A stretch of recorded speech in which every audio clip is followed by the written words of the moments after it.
Welcome back to the channel, everybody. So they out here calling Trump the Grinch, and we gonna find out why. I caught a little bit of the news clip on TV about him talking about two only people only having two dolls for Christmas, and we gonna get into it. I didn't dive deep into it at all. So this is original link will be in the description, and this is a post from Breaking Points. And I know I'm not gonna forget about my dragons. We dragon lovers over here. So with that being said, what's smoking all my dragons, divine, righteous, almighty greats, overachieving, never slacking, and let's see if Trump is in the right or the wrong. Let's see what this is about. Trump the Grinch, only $2 for Christmas. All right, let's get to the tariffs.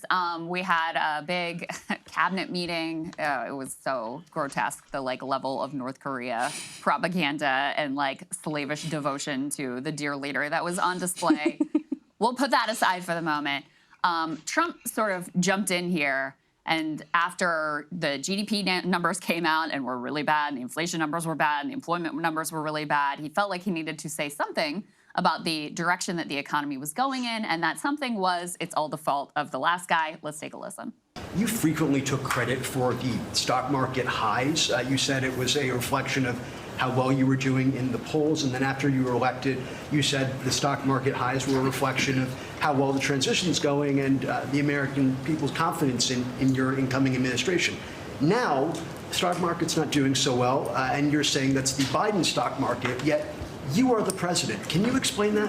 Yeah, I'm not taking credit or discredit for the stock market. I'm just saying that we inherited a mess, both at the borders. You could look at every single one of the people here, and no matter who it is, they're doing better, and they are far superior to what took place for 4 years before us. When you look at prisoners being allowed to come into our country at will, just at will, people from mental institutions, gang members, drug dealers. When you look at that, what they've done to our country, and also having to do with finance, look at what happened with inflation. We had the worst inflation probably in the history of our country. They say 48 years, but I would say in the history of our country. So he's not taking credit or discredit, but it is all Biden's fault, which is also what he opened the meeting up with, is I know you saw some numbers. I didn't really take that as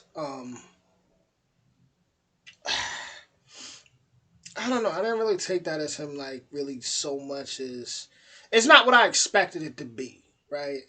It didn't seem like he was just pointing a finger too much. He was just like, listen, we had a big mess when we picked up that that it's gonna take. It's still taking a while to get in order, but I don't.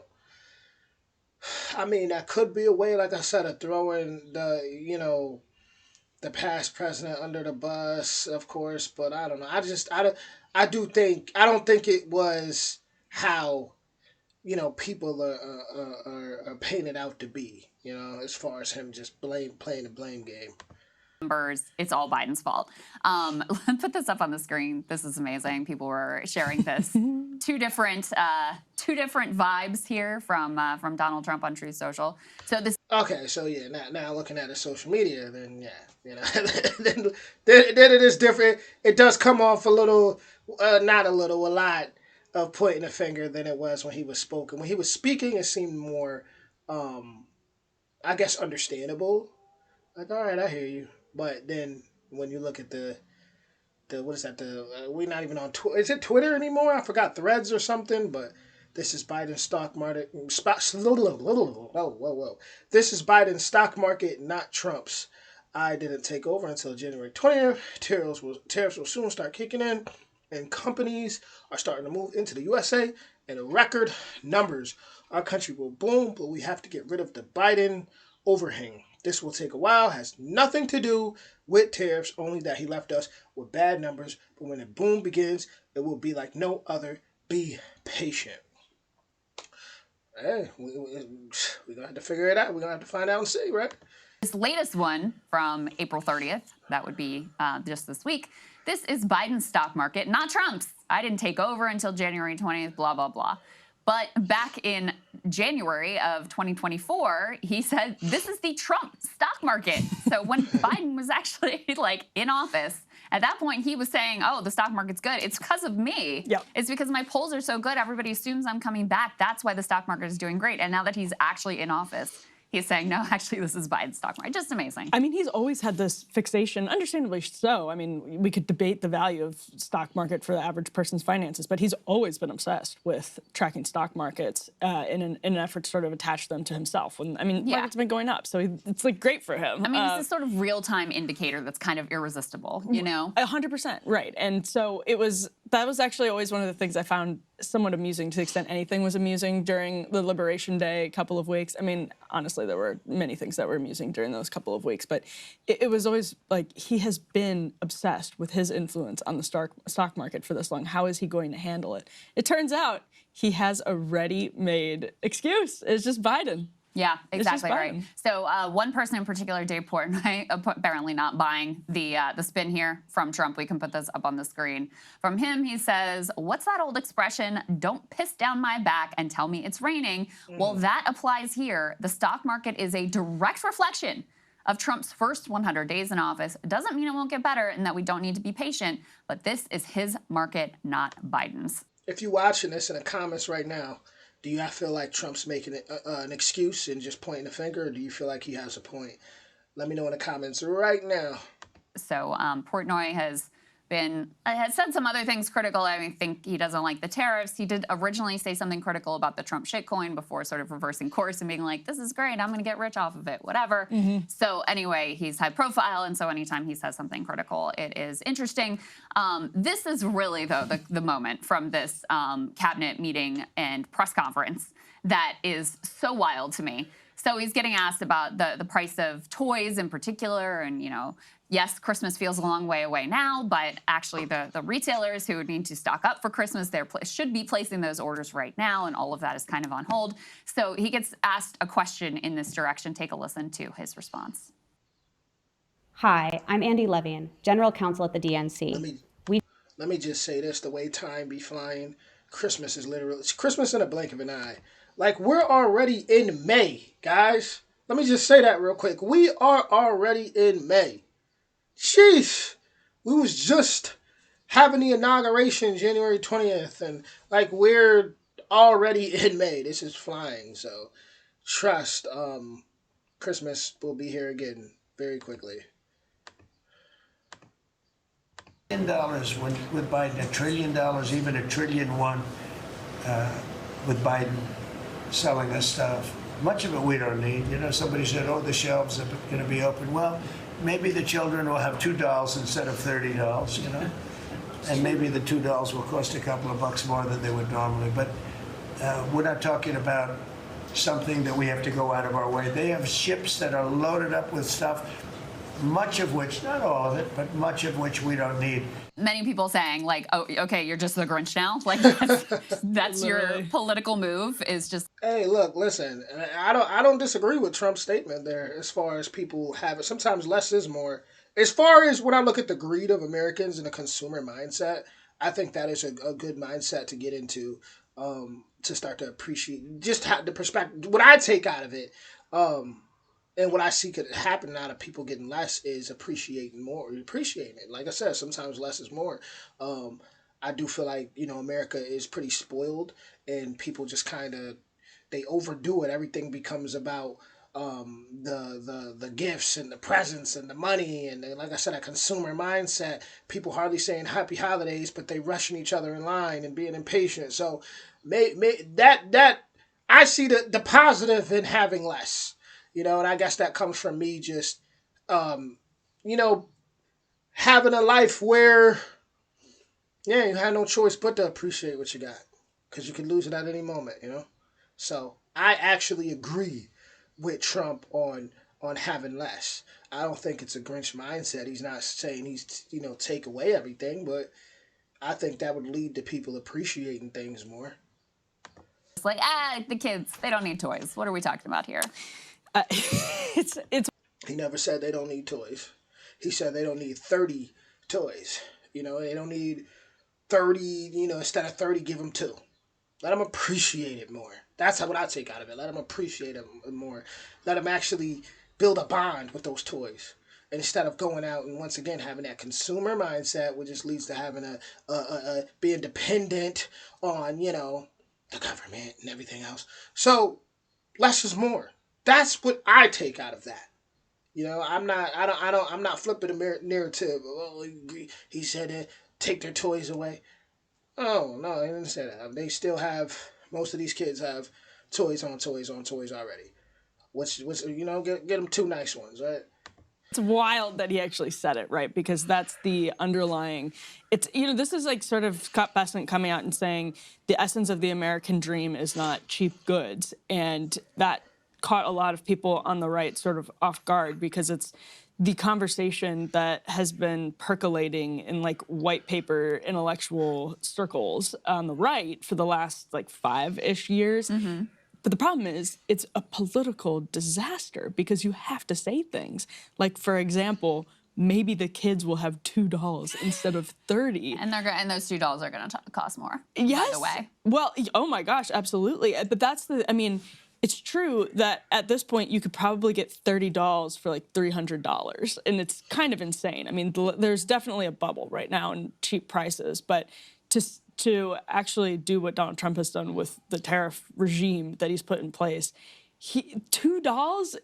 We're using the dolls as a proxy for toys in general. Mm-hmm. That's not what the American people are used to. It's not what the American people want. And good luck taking that argument to the voters. I mean, I know he doesn't have to get reelected, although we can. Well, we'll see what he has to say about that. But man, other Republicans do. JD. Now, if them $2 cost as much as $30, yeah, we definitely got a problem.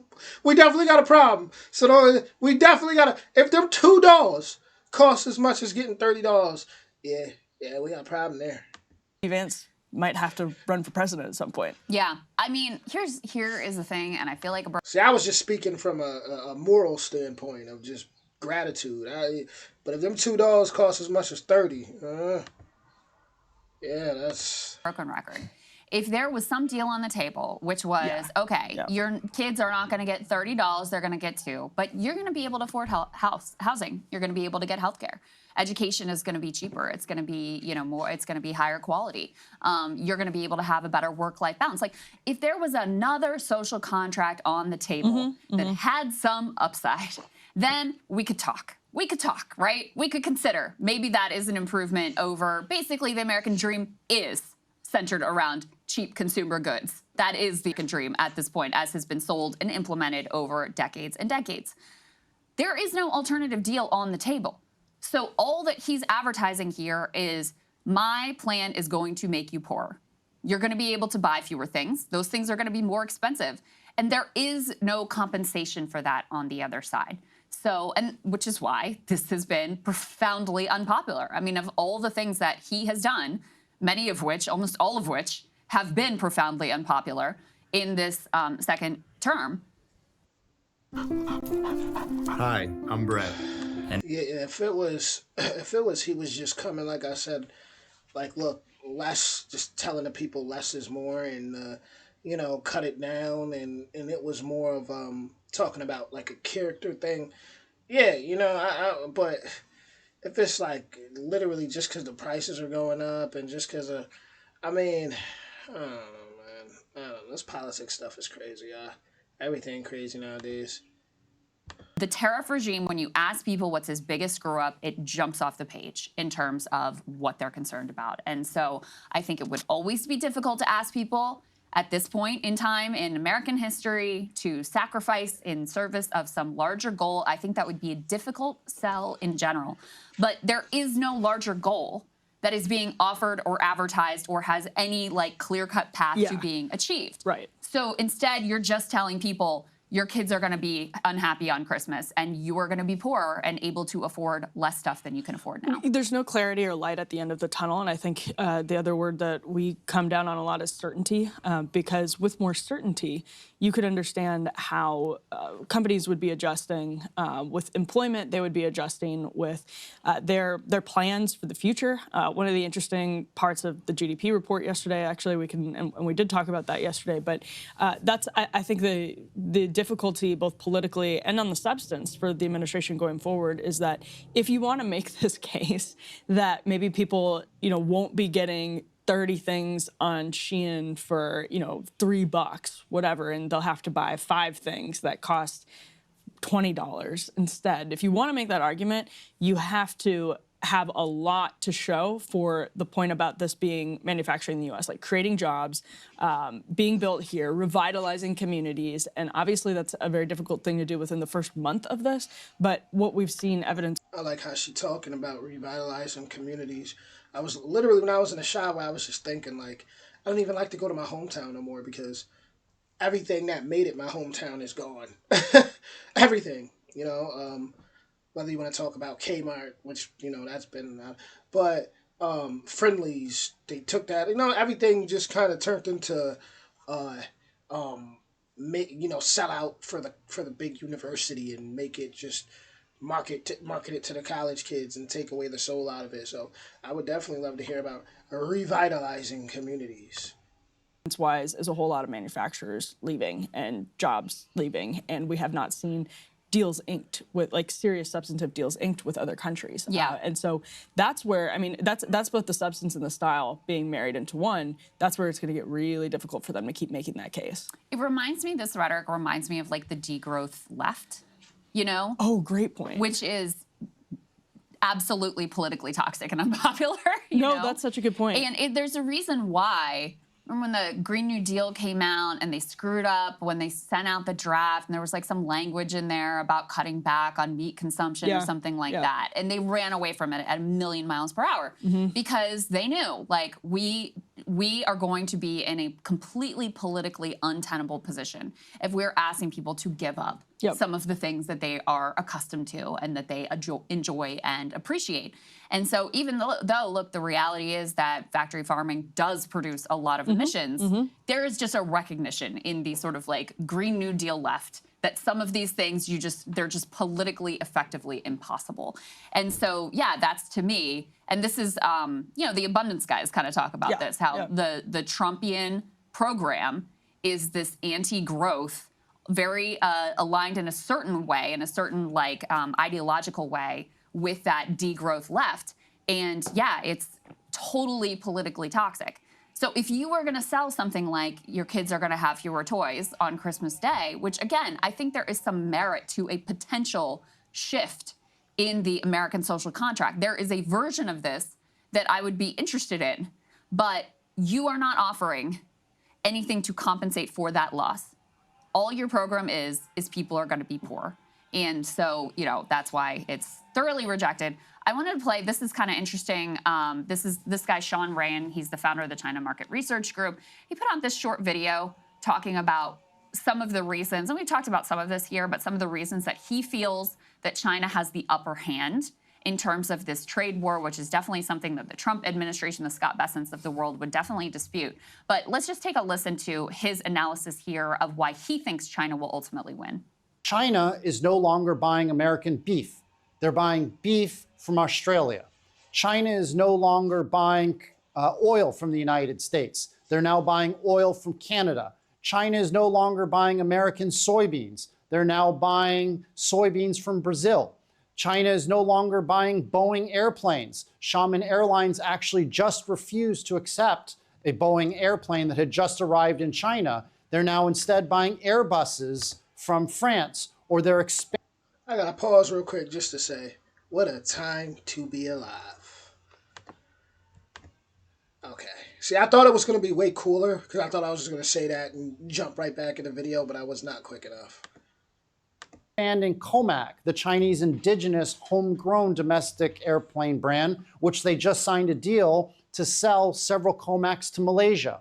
So what's happening is the entire world's system is shifting. China can basically buy everything that America sells, except for semiconductors, from other countries. The United States can only buy antibiotics, refined rare earth, iPhones, computers from China. I think those are some solid points. I don't know if you saw this, Emily, but even on the semiconductor piece, so Huawei is now testing its newest, most powerful, I'm reading from the Wall Street Journal, artificial intelligence processor. The company hopes it can replace some of the higher end products of US chip giant NVIDIA. So they've also come a long way in terms of positioning themselves even to replace some of that, super high-end chips technology that previously had been inaccessible to them. And some of that has been, the necessity of innovating in the face of the export controls that have been put in place by the Biden administration as well. Yeah, and this to me also is sort of a case for what Trump is doing because it's so dire. Like the supply chain problems are so bad, but it's a case against what he's doing because he's doing it in a way that makes so little sense. That's right. So it's on the one hand an argument about how bad the situation is. On the other hand, it's an argument about how bad the attempt to right the ship, like how bad our attempt to address a bad situation has been. Yeah. Like there's a good way to do this and an important way to do this and an argument that it should be done, and then there's a way to do it that makes the situation worse. This is the simplest way to silence snoring at home.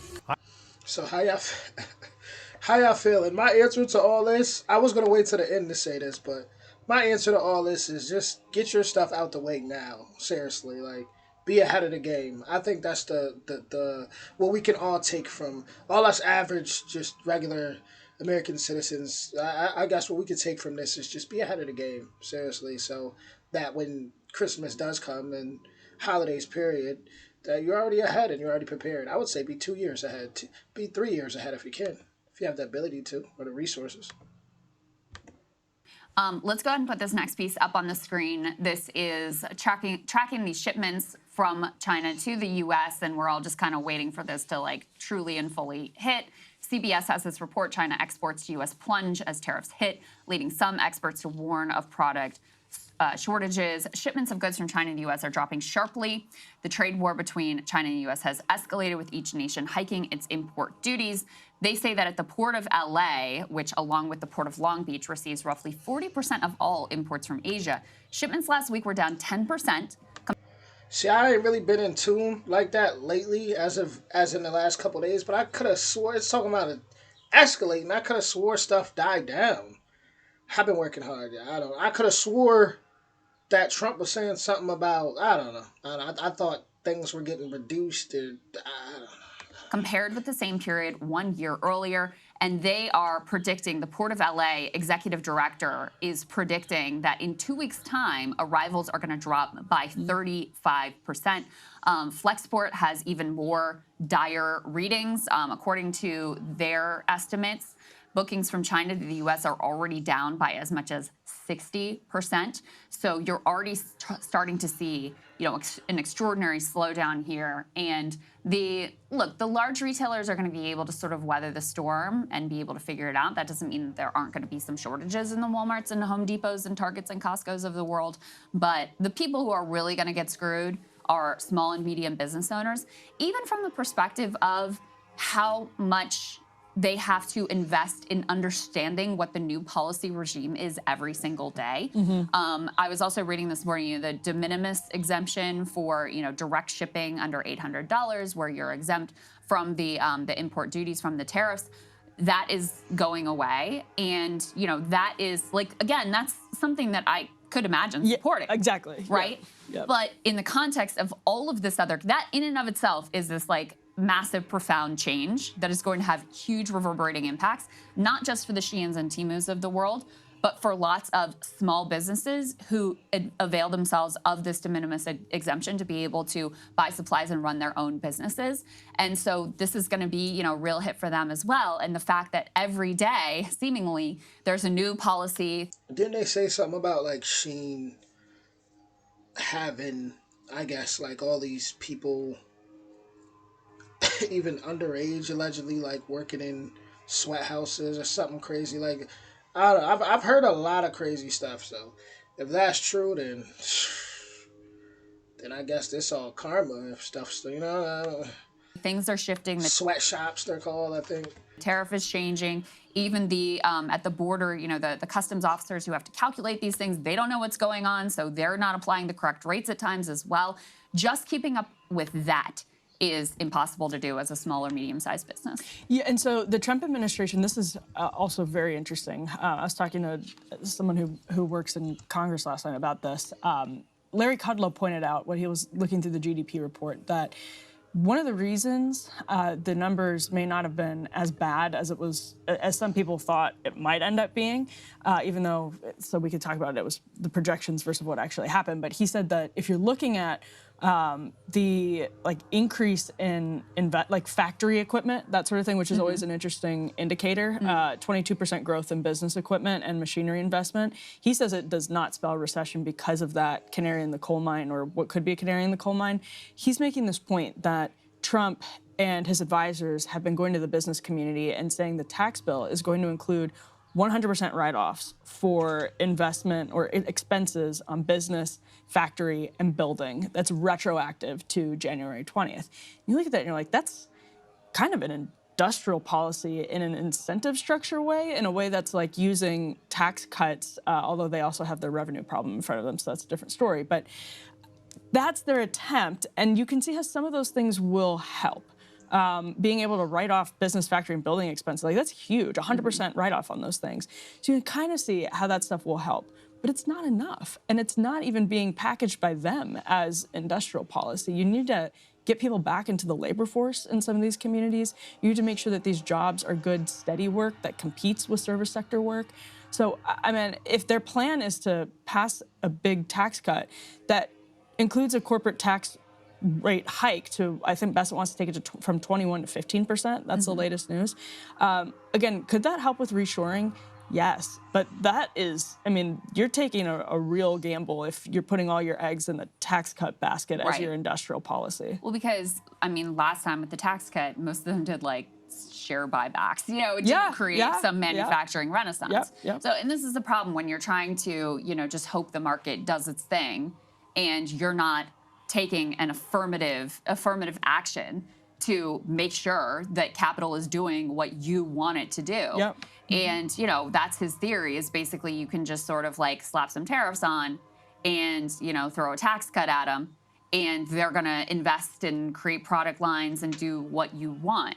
But no one's going to be investing anything if we're in a recession. It's that's just, everybody's going to pull back. Everybody's already pulling back. And it's important to remember those GDP numbers, which were already really bad, that's before the tariffs were even announced or introduced. So, that's, I think, what should be making people really nervous, is that we have not yet seen the full economic impact of quote-unquote Liberation Day. Here's another, not great sign. Dollar General is one of the stocks that has been the best performers of Trump's first 100 days. And actually, the list of the top 3 performing stocks is quite grim, quite Ryan grim. There's Palantir, good, Dollar General, and Philip Morris. Those are the top 3 performing stocks. I gotta admit, I'm so surprised Dollar General is doing good, because growing up, I remember so much people would you'd always hear people stealing from Dollar Generals.